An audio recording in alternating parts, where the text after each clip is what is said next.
Bike আছে, কিন্তু বর্তমানে অত দুঃখের সাথে জানাচ্ছে যে আমার মন চাচ্ছে গাড়িগুলো বিক্রি করে এই ব্যবসা থেকে সরে যাওয়ার। এর প্রকৃত কারণ হচ্ছে গাড়ি হচ্ছে একটা শৌখিন জিনিস। আমরা নোয়াখালীর মানুষ গাড়ি ব্যবহার করতে অভ্যস্ত আগে থেকে, কিন্তু আমরা এই রেন্টেকারের ব্যবসাটাকে এখন এমন পর্যায়ে নিয়ে এসেছি, এটা সিএনজি থেকেও ধরা পড়ে গিয়েছে।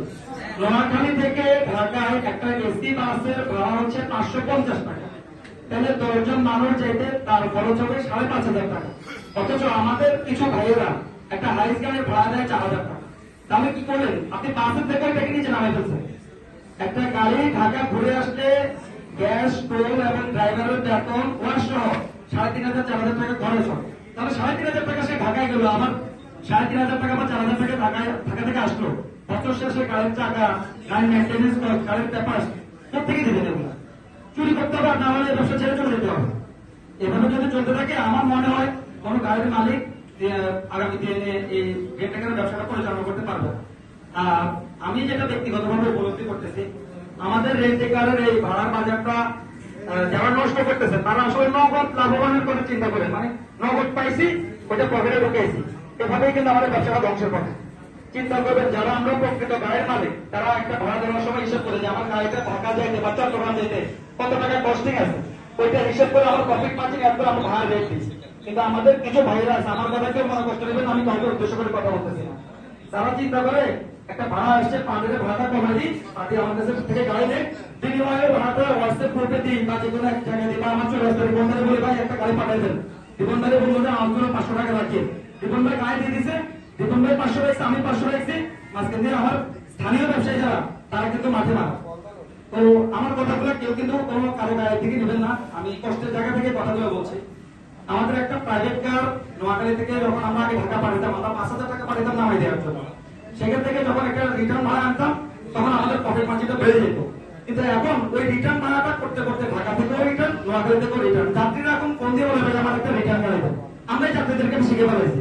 যাত্রীরা নোয়াখালী থেকে যাওয়ার সময় বলে 3,000 টাকা থেকে গাড়ি দেন, ঢাকা থেকে আসতে বলে 3,000 টাকা 2,500 টাকা একটা গাড়ি দেন।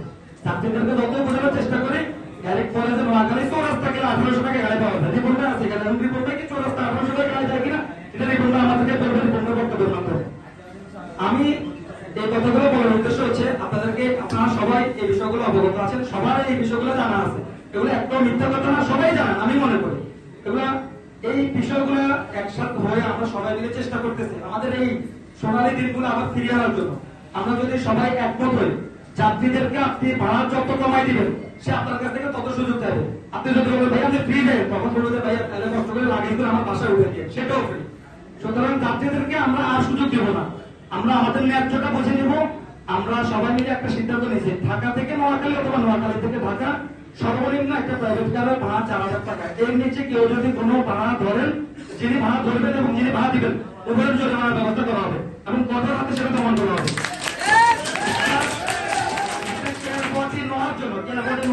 ঢাকা থেকে নোয়াখালী এবং নোয়াখালী থেকে ঢাকা সর্বনিম্ন ভাড়া 5,000 টাকা এবং একটা এক্সট্রার ক্ষেত্রে সর্বনিম্ন ভাড়া হবে 6,000 টাকা, হাইসের ক্ষেত্রে ভাড়া হবে 7,000 টাকা। সেক্ষেত্রে আপনি সর্বোচ্চ 500 টাকা অথবা 10% কমিশন দিতে পারবেন। আপনি 7,000 টাকা ভাড়া দেবেন, 2,000 টাকা কমিশন দেবেন না, এই ধরনের দালালে চলবে না।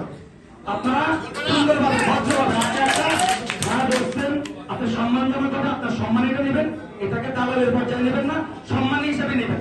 আপনি 500 টাকা নেন, 10% নেন, আপনি আমাদের ভাই, আপনিও সহযোগিতা করেন, সবাই এখানে কর্ম করে খাবো, আমরা হালালভাবে উপার্জন করবো। আমরা চেষ্টা করবো আমাদের রেন্টেকারের মালিকদেরকে টিকে রাখার জন্য। আজকে যদি আমার মতো অন্য মালিকরা গাড়ি বিক্রি করে দেয়, আরো 10 ভাই গাড়ি বিক্রি করে দেয়, তারা আপনার কাদের গাড়ি নিয়ে ব্যবসা করবে, কাদের মাথা লবণ থেকে পরে যাবেন আপনি বলেন। আপনারা আমাদেরকে বাঁচায় রাখেন।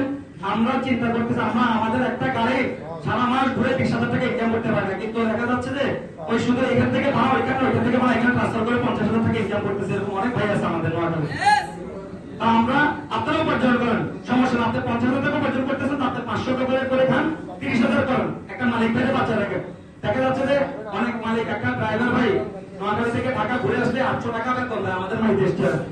800 টাকা দিয়ে আমার ব্যক্তিগতভাবে মনে হয় যে একজন চালক ভাইয়ের জন্য এটা উপযুক্ত পারিশ্রমিক না।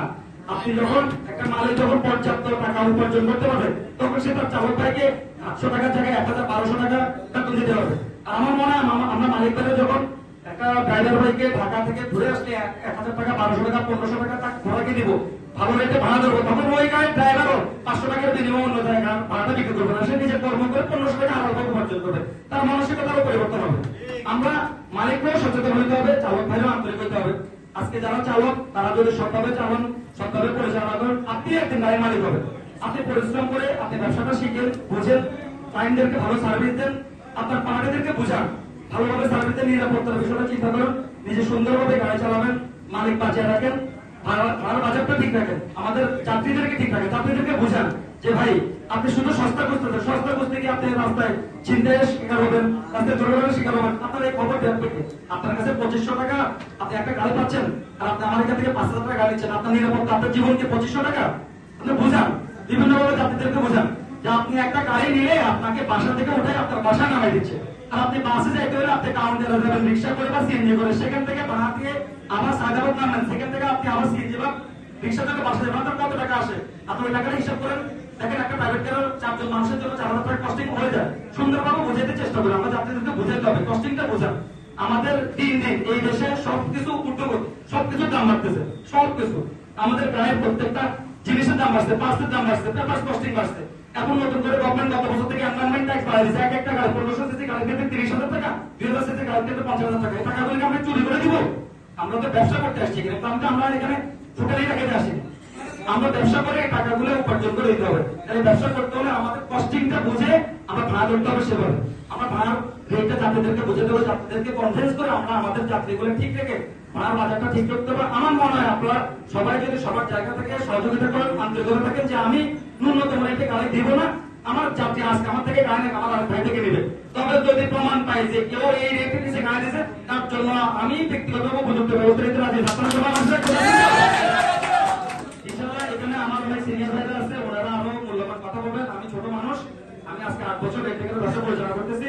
আমি আমার ক্ষুদ্র অভিজ্ঞতা আপনাদের সাথে শেয়ার করছি। যদি কারো মনে কষ্ট দিয়ে থাকে সকলে আমাকে মাফ করে দিবেন। ধন্যবাদ সকলকে। আসসালামু আলাইকুম।